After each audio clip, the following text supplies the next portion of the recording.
All right, so our next comedian is Smitha Menon, and she's gonna do a set called "Musings on My Life." So give her a big round of applause.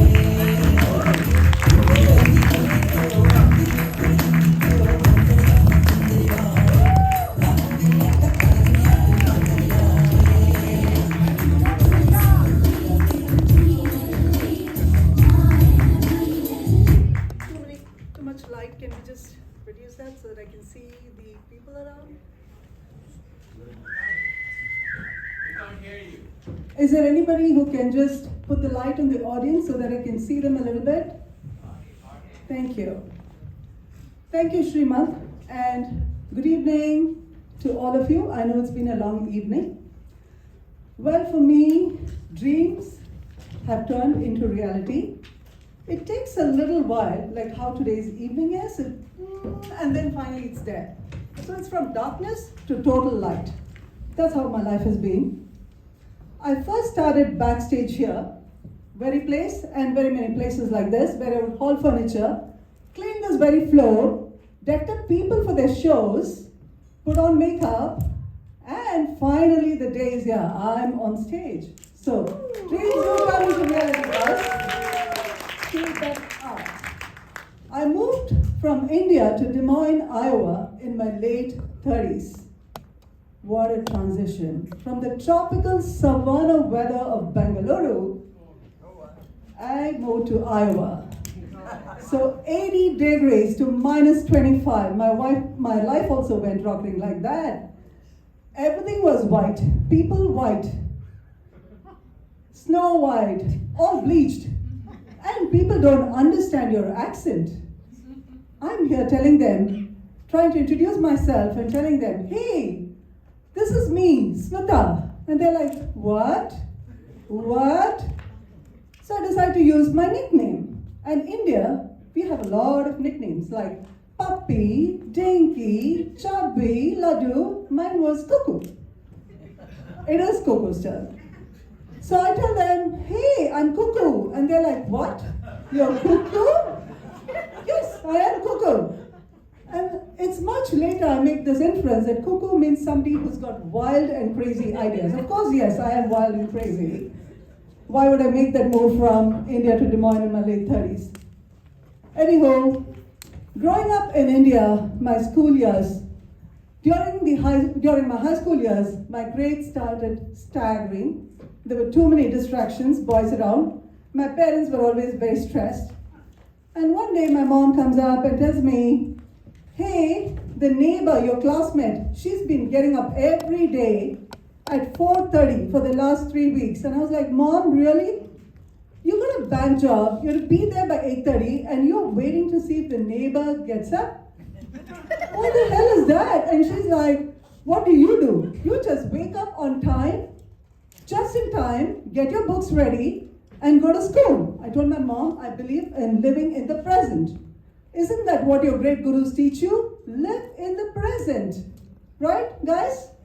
Yeah, we all live in the present. And then I was like, Mom, why this Kolavari mummy getting up so early in the morning? I can't do it. So my parents hail from Kerala. So we come from the land of Ayurveda, right? We use herbs and shrubs, jadi booty, to cure all major illness. Guys, don't go today, start plucking mushrooms in your home, grinding it and giving it to your people. They're not going to get up tomorrow morning. We're talking about only coconut today. Okay? So coconut was used at home for everything. My friends would dread coming home because papads would be fried in coconut oil and they're like, eeks, not going to eat that. Today, coconut is premium product. You use coconut, they're like, oh, you guys are so health conscious. There's virgin coconut oil, there's pressed coconut oil. People are using it as mouthwash to prevent gum disease. And people are also using it as a lubricant. They keep it by the bedside. Shh, I didn't tell you that, you don't know that. Dog and cat groomers are also using coconut. See? The coconut cookie, that's me. In my early 20s, I had this job of assisting a CEO. I started off there, and even 25 years later, I've been doing that. I assist C-suite. I love telling them what to do. I keep telling them, this is what you need to do. No, you can't go there. No, nobody can come meet him. Right? I love to be in control. You try that out, you lose your job. I can, because that's my profession. I can tell the big guy what to do. So, first day of my job, in the afternoon, I see this guy in a bike, gray wavy hair, orange floral shirt, blue reflective glasses, coming up towards the office. We all have our image of CEOs, suited, booted, chauffeur-driven car. And then my security guy saw me like looking in a confused manner, and he says, "Madam, our CEO, that is your CEO." And he says, "Harvard educated." I'm like, okay. So the CEO then tells the employees, "I want you to come up with a unique idea of welcoming 40 new hires next week." And then the guy who hired me, so I give my idea, which I'm going to tell you, and then the guy who hired me puts his head down. He thinks he's going to lose his job and go be frying bondas to make a living. So on the day of the event, there comes 5 elephants, well decorated, and with drum beats. Of course, I'm a Malu. I have to have those drum beats. The new hires get to sit on this big elephant. They're fanned and treated like Maharajas, right? The local press and news channels cover this event. It's on YouTube even today, guys. 20 years before. The story is still on YouTube. So don't be shy to give away your wild, weird ideas. It's always going to fly. Moving to Maryland. I moved to Maryland about 4 years back. I'm a Bengaluru girl, born and brought up there. So of course, Bangalore partying culture, been to all the rave parties in Goa. I've enjoyed my life, and my husband promised me, "Oh, this place, very exciting, you'll love it. Compared to Iowa, you'll love it." I'm like, okay.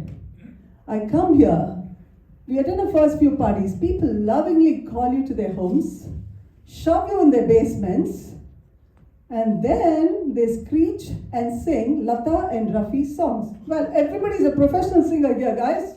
Most of Maryland, hello. And they lovingly serve you kachoris. So it's karaoke and kachori culture. Most of you must have experienced that, haven't you? Yeah. So from rave parties to karaoke and kachori. Another thing what I noticed in Maryland is a huge disparity between the North Indian community and the South Indian community.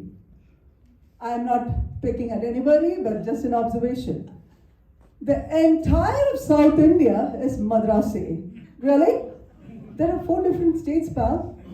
Yes, and you know what they call me? Keral. I'm from Kerala, yes. And I'm a Malayali, not Malayalam. But these days, things have changed. They love our food. They're like dosa, not dosa bhaiya, it's dosa. Idli and curd rice. See the pictures and the nadelas? They all eat perugu anna, curd rice, and the idlis. You see that? People have started switching to idli and curd rice because it's proven for your gut health and for your brain cells. And what did we South Indians do? We got you dancing to Kavalaya, Kavalaya, the Natu Natus and the Sami Sami. So all we did is we got you dancing finally to our South Indian beats. Woohoo! Present day scenario. Life is good. I have a landscaper who's also my handyman. What a blessing. He's the only guy who calls me honey, guys. My husband never calls me honey. The minute I go and stand near him and ask him, "How do I look?" He's like, That's all he knows. Or he'll say, "Good, that's it." Anywho, my landscaper comes with 5 kids. Each one looks different from the other. And then I ask him, he looks at my face and he says, "All these are my kids from 5 different women." I'm like, holy cow. And then I ask him, how do you keep your women happy? Do you guys know how to keep women happy? I'm sure you're still figuring out, aren't you? Yeah, they're still figuring out. And then I ask him, who do you stay among these 4 wives that you have? And he says, the lady who tortures me the most. The lady who gives me the most pain. I love to be with her, I like to be challenged. Now I get my answer. I torture and torment my husband. He comes running to me like a puppy dog. He's like, when are you coming home? I'm so excited because I'm going to get tortured and tormented. If you want a guy, that's what you need to do. If you want to keep a guy, just torture him and he'll be there. You know, so I'll leave you with those thoughts. Why men love bitches. There's a book as well, guys. Read it. I'll leave you with those thoughts. Why men love bitches. Thank you for being an amazing audience. Thank you very much.